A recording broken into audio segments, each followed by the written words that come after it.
marii har'aan tana dura du'aayiidhaan eegalla. Sanbooda baniinsa marii tanaati itti aansina. Tokko tokko keenyaan yaada qabnu namuu ni himanna. Addatti yaada addaa waa qophaa'ee jiru yoo jiraate ammaas qobatti keessattuu asaantii firoomsaa fi faamilaa fi Eliyaas Saalaaddiin Ikiraamee Meeyiraa jee Hamzaa waliin yaada addaa kan qabu namu yaada addaa ni kannata. Xumura irratti filannoo goona. Akka garee teenya tanaatti filannoo godhanna. Alaqaa qabaachuu qabna. Itti aansinee alaqaa itti aanus godhachuudha qabna. Sanbooda dura irratti du'aayii fi maaliin eegallee inni du'aayii fi quraana ayata tokko nama nu qara'u. Ikiraamee ta'uu ayata tokko bareedaa nama irra nu buusu sanbooda du'aayii itti aansina. أعوذ بالله من الشيطان الرجيم بسم الله الرحمن الرحيم قل أعوذ برب الناس مالك الناس إله الناس من شر الوسواس الخناس الذي يوسوس في صدور الناس من الجنة والناس. ما شاء الله ما شاء الله. Ikiraamee baay'ee galatooffanna. Asuma keessa ammaa isinuma keessa nam tokko kan du'aayii nuuf godhe daqiiqaa du'aayii gabaabduu kan nuuf godhu isinuma keessa. Guyyaa gammachuu keenyaati.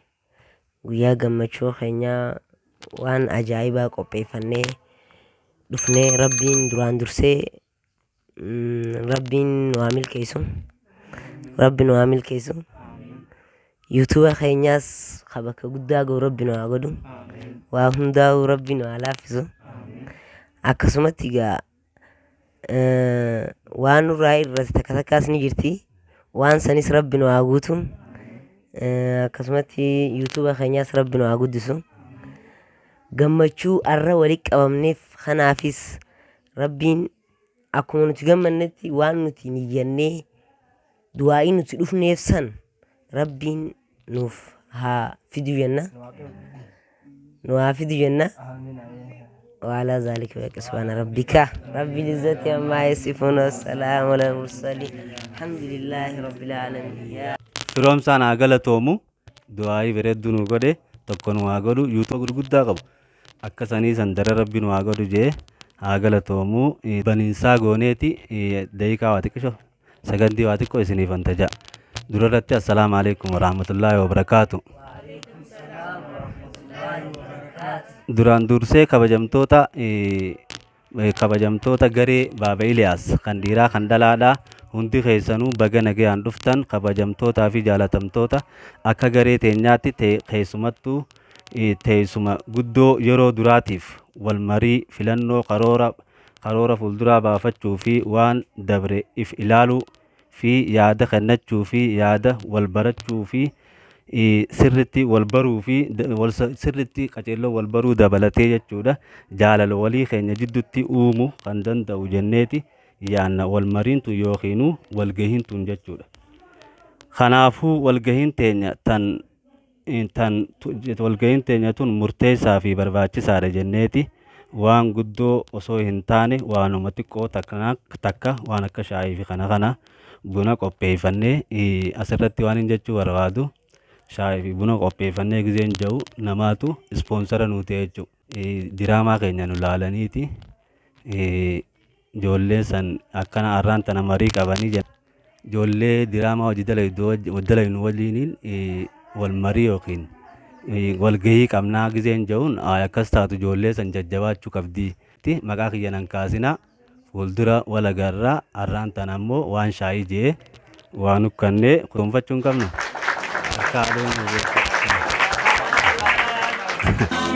Kanaafuu namni kun akkasitti galateeffamuu qaba.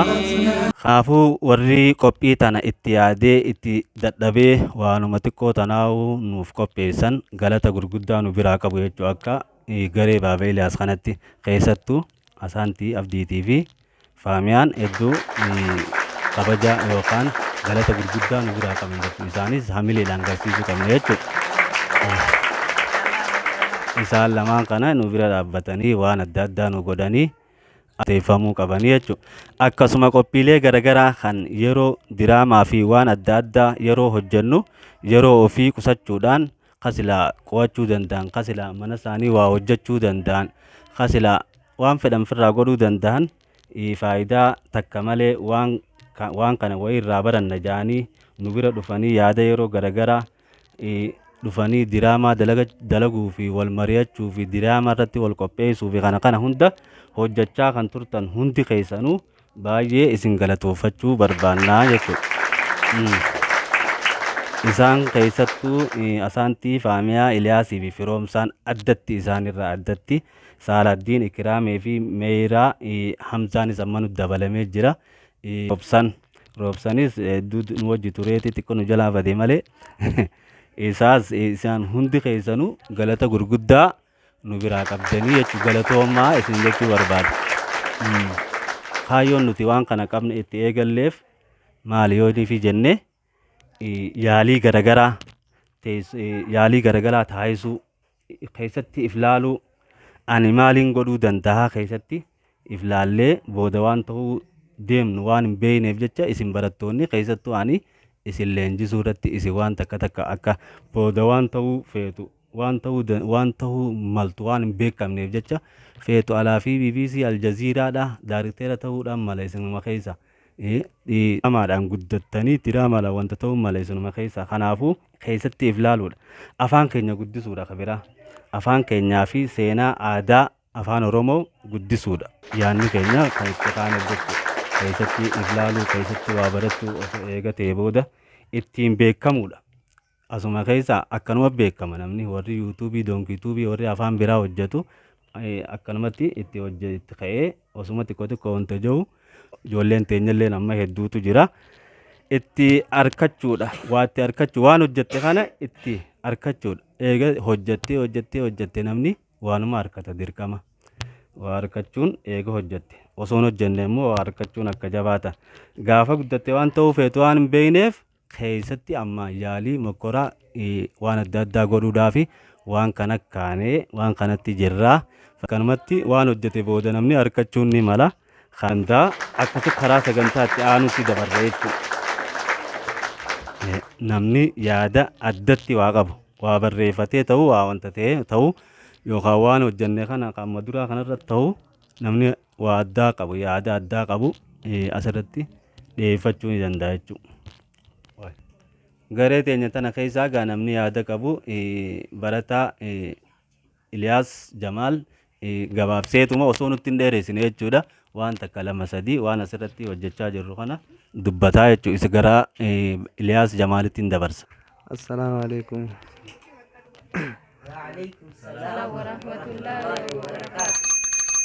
Na yuutuuba keenya Baaba Iliyaas waan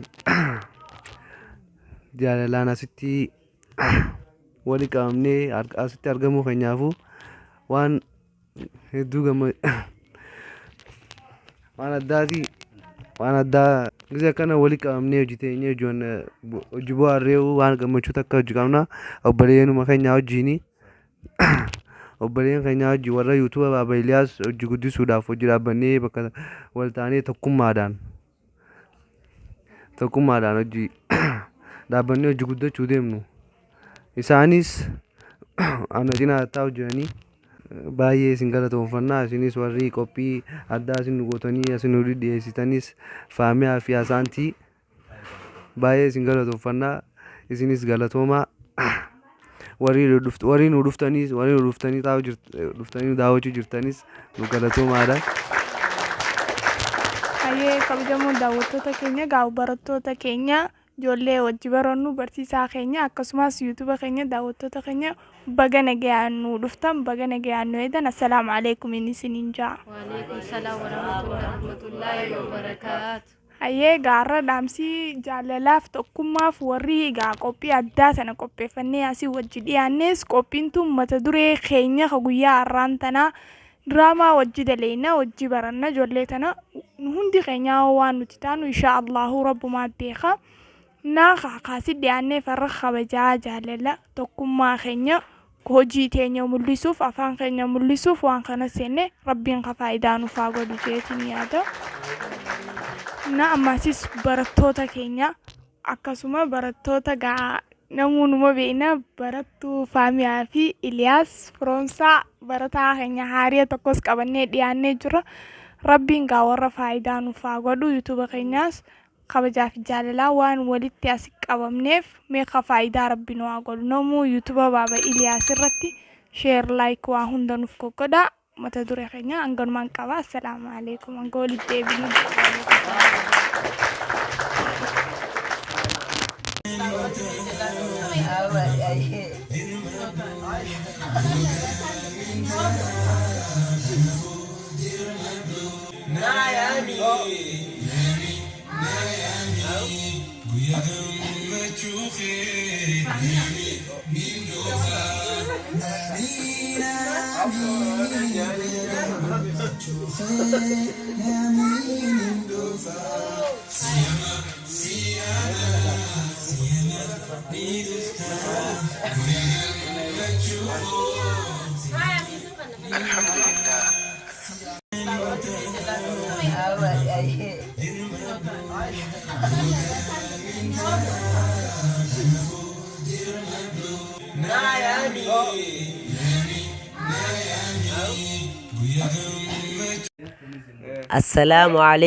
السلام عليكم ورحمة الله وبركاته.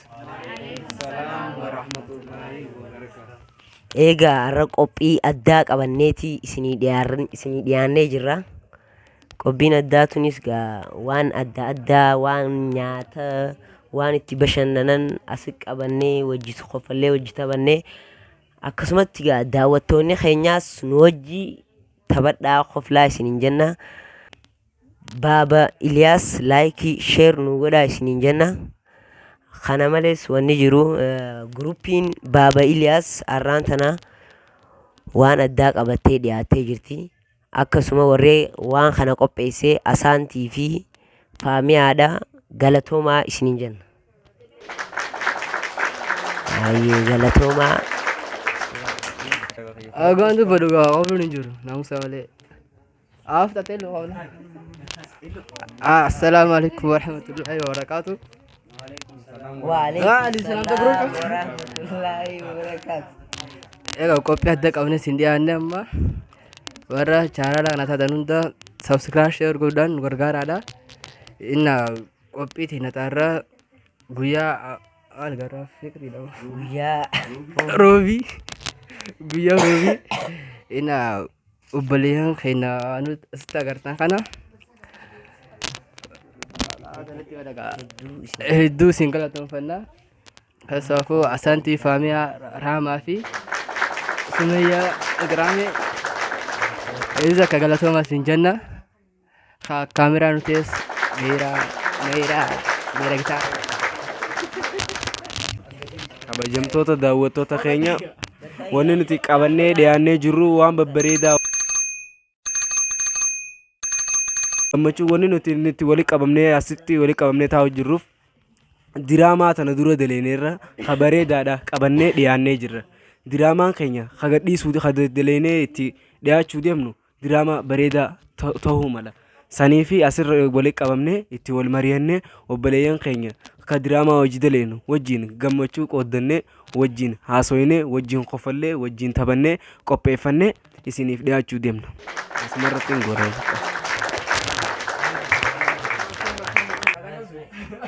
Baay'ee galatoomaa isin hundinuu yaada keessan gaggabaabsitanii kannattanii jirtanii har'a guyyaa gammachuu keenyaati asitti walitti dhufnee guyyaa akka garee teenyaatti guyyaa duraati kan walitti dhufnee waliin bashannanuudhaaf wal jaalala akka nu gidduutti uumuuf asii walitti qabamuu keenyaaf baay'ee gammanneeti jirra. Hanga qophii biraatii walitti deebinutti kanumaan xumurraa horaa bulaa deebanaa dagaagaa jennaa nageetti Baaba Iliyaas yuutuuba keenya laayik sheer sabskiraayib nu godhaa jennaa. Gammachuu teenya akka haala kanaan kun akkanatti itti jirraati nageetti horaa bulaa deebanaa dagaagaa isiniin jennaa nageetti.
Siamani dufta, ijito,